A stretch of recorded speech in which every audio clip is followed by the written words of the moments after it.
Greetings and welcome there, academic proletariat, and welcome to this episode of the Fireside Chats with Mr. Olson, where we will be discussing Period 3 review, which means that this is it. We finally made it to Andrew Jackson, Period 4. Can't wait. Okay, anyways, let's get this show on the road. Just want to remind you that there's guided notes that go along with this video. If you don't have access to them, go ahead and send me an email, and I'll be sure to drop it back to you. Okay, so to start it off, I want you to go ahead and write down the bookends for this period. What are the significance of the dates listed above so we can get our periodization out of the way? Take a minute, go. You might still be in the process of writing, but I'm going to go ahead and finish it for you. 1754, that would be the beginning of the French and Indian War, and hopefully all of you wrote down for 1800 that the election of Thomas Jefferson marked the first peaceful transition of power from one party to another, and which was a big deal for not only America, but the world. Okay, we're dealing with three key concepts in Period 1. First, British attempts to assert tighter control over its North American colonies and the colonial resolve to pursue self-government led to a colonial independence movement and the Revolutionary War. Key concept 3.2, the American Revolution's democratic and republican ideals inspired new experiments with different forms of government. And key concept 3.3,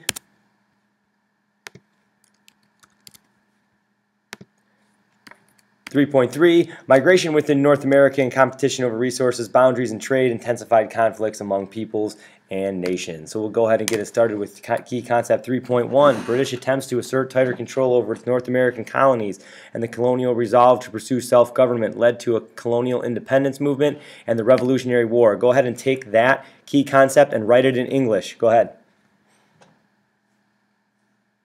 English that's understandable, that is. Hopefully you wrote down something like, because of the French and Indian War, Britain changed its approach towards the colonies, which led to the revolution. That's how I interpret it, at least. Hopefully you wrote down something similar. So now, when dealing with key concept 3.1, it's split up into three Roman numerals, the first one being the competition among the British, French, and American Indians for economic and political advantage in North America, culminated in the 7 Years' War, the French and Indian War if you're in America, in which Britain defeated France and allied American Indians. So we'll go ahead and start right there.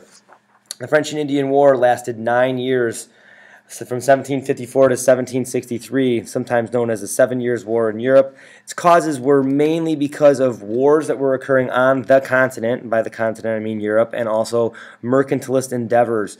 Remember, mercantilism is an economic philosophy in which a country wants to try and get in as much money as it possibly can, which means it needs colonies, which means it's going to enter into conflict with other countries over those lands that will eventually become colonies. Now, the event itself, what's important to know is that the British and their colonial subjects were fighting against the French and the Indians, who were allied together for the most part. There were some Indians that fought with the British, but for the most part, France had the majority of Indian allies. Also, at the beginning of the war, the French had been kicking the behind of the Brits, but when William Pitt came along as Prime Minister, he instituted a policy of deficit spending, that one should be starred in your notes, that authorized more monies to be thrown at the war effort in order to get a victory. This ended up throwing Britain into serious debt, which we'll talk about in a second. Anyways, the war ends with the Treaty of Paris #1, the first Treaty of Paris talked about in U.S. history in 1763, which, as you can see by this map, ceded all land east of the Mississippi River to the British and left most Native Americans living in North America stuck either with the British or the Spanish, which didn't end up well for them. As you note, the big change between the two maps is that the French have been completely removed from North America. All they have left is Haiti, which they won't have for very long. Okay, now the effects of the French and Indian War. Let's start with effects on the British colonists. The biggest one, and this is something that you should star in your notes, was an end of salutary neglect. If you write an essay or get questions on the French and Indian War, usually they have something to do with this idea of salutary neglect. Prior to the French and Indian War, the British had been neglecting or ignoring their colonies. After the French and Indian War, they could no longer afford to do that, so that period comes to an end.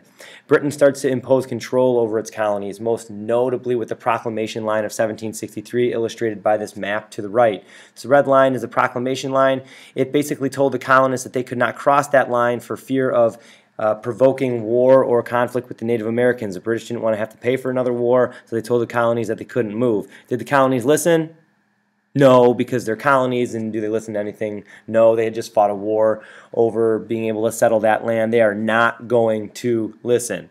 So they pass the line anyways, which forces Britain to send a standing army over, and it's just going to get complicated from there. Now, in order to pay off that aforementioned debt, the British are going to impose several acts designed to increase revenue on the colonies. The Sugar Act is the first one, which cracked down on smuggling and lowered levies placed on sugar in hopes that the colonists would actually pay them. The Stamp Act, which didn't collect one dime because it was gotten rid of before it could go into place, and the Townshend Acts all put taxes on various goods intended to make money from those taxes. And then finally, the aftermath of the war galvanized colonists. Some saw the British as still being their friends and sort of needing a relationship with Britain to perpetuate their economy, while as others were insulted by the acts that British had taken, and they go the course of the Patriots. So we kind of see the seeds of discontent starting to be sowed, if you will. The French and Indian War effects on the Indians were obvious. As a result of the war, the Indians are left with the Americans, who have no problem encroaching on the land of the natives. And in order to try and stop this, the natives band together and rise up in what's known as Pontiac's Rebellion. But this rebellion is only squashed by the colonists, and they sort of open up the Northwest Territory to settlement. We'll come back to the Northwest Territory in a little bit. Now, the biggest effects of the French and Indian War actually happened on American identity. So go ahead and take a minute. How did the colonists see themselves before the French and Indian War? What would you say? Hopefully you said as being British, because before the French and Indian War, if you were in the colonies, you saw yourself as British. What about during the war? Hopefully you said British again, because during the war they were fighting on the British side. They saw themselves as British colonial subjects. How about immediately following the war? British again, because they won the war. There was sort of exuberance and a lot of excitement over that, so they identified as British. Now, in the years following the French and Indian War, they grew increasingly Americans. They grew to have an increasingly American identity, mostly because of what we just talked about with regard to the new laws and new acts being imposed upon them, and the end, especially, of salutary neglect. Okay, key concept 3.1, Roman numeral 2, the desire of many colonists to assert ideals of self-government in the face of renewed British imperial efforts led to a colonial independence movement and war with Britain. So, the development of that American identity caused the colonists, the patriots that is, to start doing things against Mother Britain. For example, they started to boycott goods that were taxed. They started to protest, as is the case in the Boston Massacre, which ended in the bloody, gruesome scene that you can see in the background of these slides. Obviously, there's more to that. Hopefully you did your reading. You'll be able to pick up on it. Tarring and feathering of tax collectors. And the most iconic moment of protests arguably would be the Boston Tea Party in 1773, where colonists, pictured to the right here, dressed as Indians and threw tea into Boston Harbor. This incensed the British, who put various impositions on those colonists, particularly those in Boston, to punish them for what they did. Those new rules, obviously known as the Intolerable Acts or the Coercive Acts if you're from Britain. Now, in response to those coercive acts, the colonists banded together to form the First Continental Congress. The First Continental Congress made it its mission to sort of figure out how to deal with those intolerable or coercive acts. One of the ways they planned to deal with it was to stockpile weapons in case they ever needed to use them against the British. This led to the British looking for those stockpiles of weapons, and eventually the battle at Lexington and Concord in 1775. In response to the Battle of Lexington and Concord, the colonists kind of got cold feet, and they sent a letter to His Majesty the King called the Olive Branch Petition, which said that the colonists wanted the king to take them back. They apologized for their actions at Lexington and Concord, and the king took that, crumpled it up, threw it in the garbage, and the colonists then were moved to write the Declaration of Independence, which in 1776 told Mother England that the colonies were hers to rule over no more. So that sets the stage for the War for Independence, or the Revolutionary War. We're not going to go into too much depth about the war here. We'll just talk about sort of strengths and weaknesses. Colonial weaknesses, or British strengths, involved the colonies being outmanned, outgunned, outmoneyed, outexperienced. They didn't really have a lot going for them with regard to the intangibles to fight a war. They also had groups of colonial loyalists in strongholds pictured to the right that would make it hard for the Patriots to win, etc., etc. We can go on and on. However, the colonies did have several strengths. For example, they had knowledge of the terrain on which they were fighting. They were fighting for a more identified cause. If you were in the British Army, you were fighting for a king who was 3,000 miles away who didn't know your name. That's kind of not a great reason to fight. And then finally, they had good political leadership in the form of George Washington, Benjamin Franklin, and the list goes on. But the biggest colonial strength would be that of France. The colonies didn't have a navy at the time of the war, and they were very untrained with regard to military tactics, so the French proved insurmountable to an American victory, which is like the first step in proving why America is so awesome. Go America, we love you. Okay, key concept 3.2. Key concept 3.2 states the American Revolution's democratic and republican ideals inspired new experiments with different forms of government. Why don't you go ahead and pause the video and take a minute to write down the key concept in your own words. Go. Pause. All right, so here's what I wrote down. The American revolutions, there should be an apostrophe there, ideas gave impetus for new forms of government. That's what I got. So we'll start by talking about key concept 3.2, Roman numeral 1. The ideals that inspired the revolutionary cause reflected new beliefs about politics, religion, and society that had been developing over the course of the 18th century. So I'm going to start in kind of an awkward place because these people never get started with. I'm going to get started with what Gary Nash considered forgotten Americans. So it's important to note that the rhetoric of the revolution reaches many marginalized populations, groups that you wouldn't expect to do something with the revolutionary ideals, do something with it. For example, women see the Declaration of Independence as a chance to attain equality, or at least take a couple steps towards it. Examples of this include Abigail Adams telling John Adams, her husband, to remember the ladies when going off to write the Declaration of Independence. And of course he forgets, as men always do, and he mentions nothing about the ladies. But all men are created equal, so that's cool. The other thing is Republican motherhood, this idea that women play a vital role in colonial and early American society because it's their job to train their kids to be good citizens. It's going to be very important with the Constitution coming up. Black Americans also see hope in the Revolution. For example, many of them gained freedom from the British by taking advantage of Lord Dunmore's proclamation, which was issued in 1775, told any slaves in Virginia that if they fought with the King's army, they would be granted freedom. They also took the saying in the Declaration of Independence, all men are created equal, literally thinking that that applied to them. Now, obviously, I don't think that the white leadership had any idea of extending those rights to black Americans, but hey, why not try? And then finally, we see an increased movement towards abolition based on America freeing itself from a colonial ruler, and how many Americans in the colonies saw themselves as being treated as slaves by Britain. They couldn't very well, follow through on the hypocrisy. Well, a lot of them very well do, but many in the North started to see the hypocrisy. So we start to see a gradual movement towards abolition, most notably with Vermont. Vermont state constitution in 1777 freed slaves. Okay, and then a big one and a great opportunity for a synthesis point in essays is that other countries use America as an example.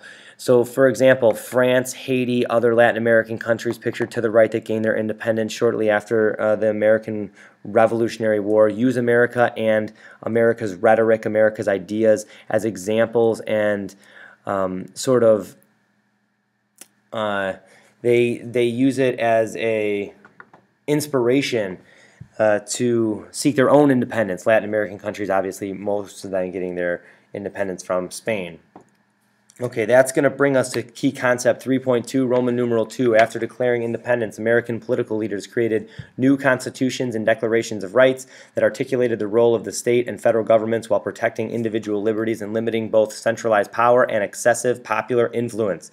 Basically, they created the Articles of Confederation and the Constitution. So let's talk about how they did that.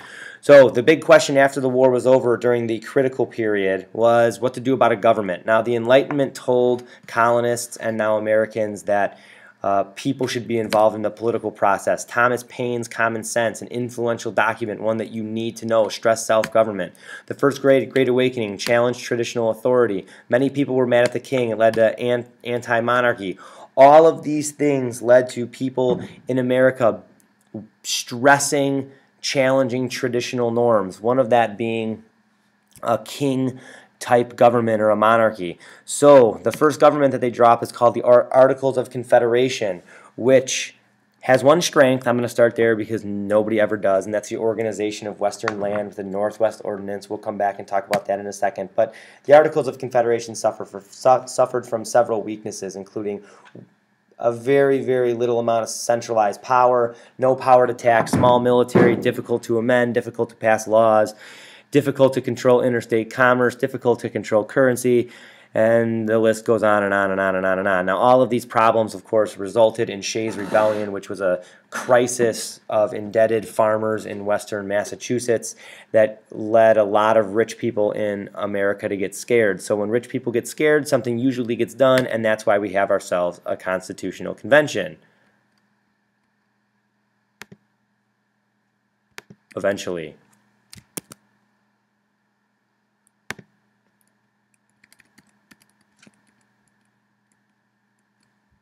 It's coming. Promise, it's coming. There we go.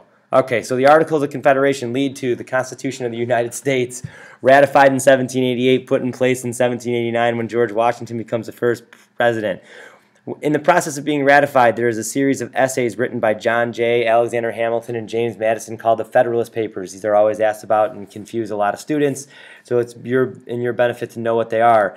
They are circulated throughout the states, urging delegates and urging the people to support the Constitution. Now, during the ratification process, several strengths are pointed out in the new Constitution. For example, its ability to differentiate power between state and federal governments. That's called federalism. Its ability to separate power between branches, separation of powers. Its ability to make sure that no one branch gets too powerful, checks and balances. And then finally, it is amended by adding a Bill of Rights in 1791, which includes the first 10 amendments to the Constitution. Now, several anti-federalists, or those people who were not in favor of ratifying the Constitution, pointed to many weaknesses. First of all, it did nothing with regard to slavery. The Anti-Federalists didn't argue that, but I consider it a weakness, so I put it there. The Anti-Federalists cried foul more so about there not being a Bill of Rights and the central government being too strong. Power was also solidified in the hands of wealthy whites, that's nothing new for America, but one of the surprises that you might gather from this is that there's no voice of small farmers considered. At the Constitutional Convention, no small farmers. All aristocratic, bougie white dudes. Just saying, kind of bogus. All right, key concept 3.2, Roman numeral 3. Looks like we're going to have to keep going like this. I don't know why this is happening, but we have to go with it.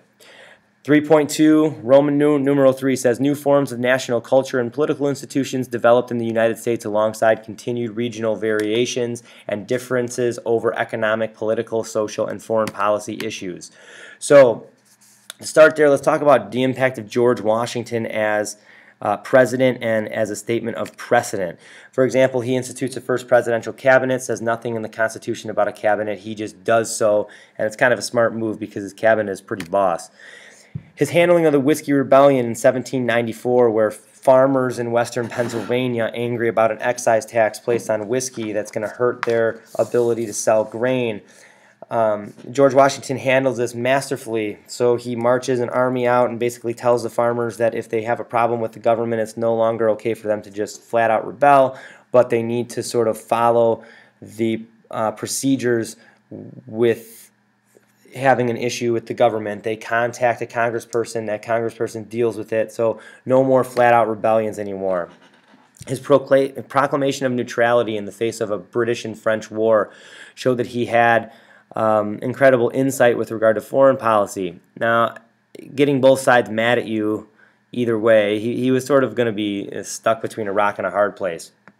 Now, his most important thing, some argue, is that he left after 2 terms. So after 2 terms, he gives a farewell address which urges Americans to avoid political parties, avoid foreign entanglements, and have no permanent alliances.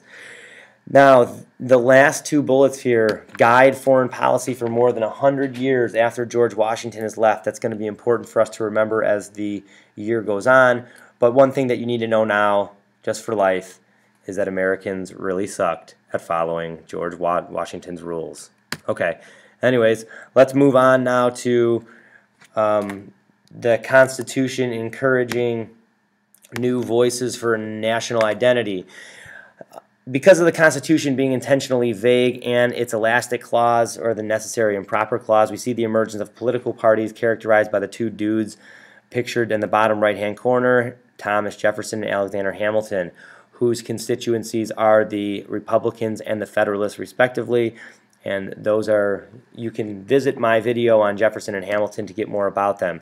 Now, John Adams has constitutional issues as a president. For example, he has a foreign policy folly with France known as the XYZ affair, in which France tries to extort a bribe from American diplomats to talk foreign policy.